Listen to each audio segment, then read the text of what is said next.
Hello guys, welcome back to the channel SK account classes. तो guys, आज हमारा नया क्वेश्चन है, क्वेश्चन नंबर 6 के साथ। आज देखो हमारे पास जितने भी हैं ट्रांजैक्शन हमें पैराग्राफ की तरह तो दिए हुए, अब सारे ट्रांजैक्शन को हमें खाली नोट करते जाना है। ठीक है, इसमें कुछ नए नए वर्डिंग भी जानोगे। चलो उसको शुरू करते हैं। और अगर अभी तक आपने चैनल सब्सक्राइब ना किया हो तो उसको भी जाके कर लेना। ठीक है, चलो शुरू करते हैं। पहले हमारा दिया हुआ है परचेज हमारा डेबिट होता है। चलो लिख दो 71,500। फिर स्टॉक 25,000 डेबिट कर दो। कैपिटल 60,000। अब देखो, आपने सीख तो लिया कैसे सॉल्व करना है। अब अपनी स्पीड बढ़ाओ, जो चीज़ देखो उसको स्पीड बढ़ा दो अपने में। ठीक है, कि हमें कैसे और तेज से लगाना है क्वेश्चंस को। रिटर्न आउटवर्ड, अब देखो ये आ गया हमारे लिए कुछ नया वर्ड। देखो है तो पुरानी चीज मगर नए सेंस में। यहाँ देखो रिटर्न आउटवर्ड, हमारे पास से क्या हो रहा है, आउट। ऐसे समझो, हमारे पास से क्या हुआ, आउट, मतलब क्या चला गया। तो हमारे पास से क्या जाता है, परचेज रिटर्न। सेल रिटर्न होता है तो हमारा बेचा हुआ वापस आता है। और परचेज रिटर्न मतलब हमारे पास से जो हमने किसी से खरीदा वो हमने वापस कर दिया। ठीक है, समझ गए। चलो, तो रिटर्न आउटवर्ड हमारा परचेज रिटर्न होता है। परचेज रिटर्न हम किस साइड लेके जाते हैं, सेल रिटर्न हमारा डेबिट होता है, परचेज रिटर्न क्या होगा, क्रेडिट। कितना है, 2,000, लिख दो 2,000। फिर क्या दिया हुआ है, सेल भी हमारा क्रेडिट होता है, 90,000 से सेल। चलो 90,000 के बाद रिटर्न इनवर्ड मतलब क्या, सेल रिटर्न। रिटर्न इनवर्ड मतलब सेल रिटर्न। चलो 1,500 दिया हुआ है, 1,500 हमने लिख दिया यहाँ पे। अब ड्राइंग दिया हुआ है 7,000 लिख दो। ड्राइंग के बाद देखो अब क्या है हमारे पास, फर्नीचर हमारे पास एसेट होता है, डेबिट करते हैं, 15,000 डेबिट कर दो।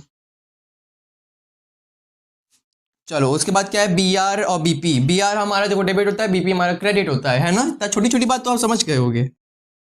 10,000 इसको डेबिट कर दिया, बीपी 11,000 क्रेडिट कर दिया हमने। चलो अब देखो हमें स्टार्ट करना है इन्वेस्टमेंट से। चलो इन्वेस्टमेंट हमारा 16,000 दिया हुआ है, इन्वेस्टमेंट 16,000। चलो लिख दो डेबिट साइड 16,000 रुपए। ठीक है, अब देखो सर इन्वेस्टमेंट के बाद गुडविल जो हमारा है 6,000 दिया हुआ है। गुडविल हम किस साइड लेके जाते हैं, देखो गुडविल भी आपके लिए नया टर्म है। ठीक है, उसको हम 12th में तो जानेंगे उस वर्ड के बारे में। यहाँ पे हम ऐसे समझो कि इसको डेबिट साइड लिखते हैं 6,000। ठीक है, बैंक लोन तो सीधी सी बात है भाई, 15,000 अगर दिया कितना भी अमाउंट आप क्रेडिट साइड लिखोगे। ठीक है, फिर इंटरेस्ट ऑन लोन 2,500। अब देखो वही बात ना, क्रेडिट साइड लिख दिया तो उसका इंटरेस्ट किधर लिखोगे, डेबिट साइड। हमारे लिए लॉस है, एक तरह से एक्सपेंस है, 2,500। फिर क्या हुआ है, डेटर्स 24,000, क्रेडिटर्स 22,000।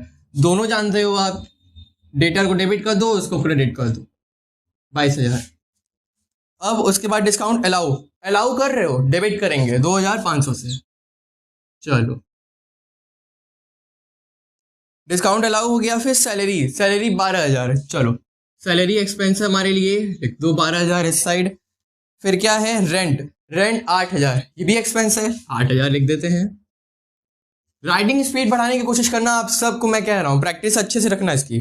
अब देखो जीएसटी की बारी आ गई, IGST CGST SGST जितना, देखो IGST जितने भी, मतलब ऐसे समझो इनपुट वाले को सारे डेबिट करेंगे, आउटपुट वाले को सारे हम क्रेडिट करेंगे। ठीक है, जितने भी हैं उसको डेबिट कर दो, 3,000, 2,500, 2,500। और ये कितना कितना है, 2,000, फिर 3,500 और 3,500। तो यहाँ पे देखो सारी चीज़ें हमने लिख ली। स्टॉक 24,000 का नॉट एडजस्टेड है तो उसको हम ले जाते हैं। तो ये वीडियो कैसी लगी जरूर से बताना हमारे कमेंट सेक्शन में, और ऐड करना और देखना दोनों तरफ बैलेंस इक्वल आ रहा है हमारा कि नहीं। ठीक है, तो मिलेंगे हम नए वीडियो में, तब तक के लिए गुड बाय, टेक केयर।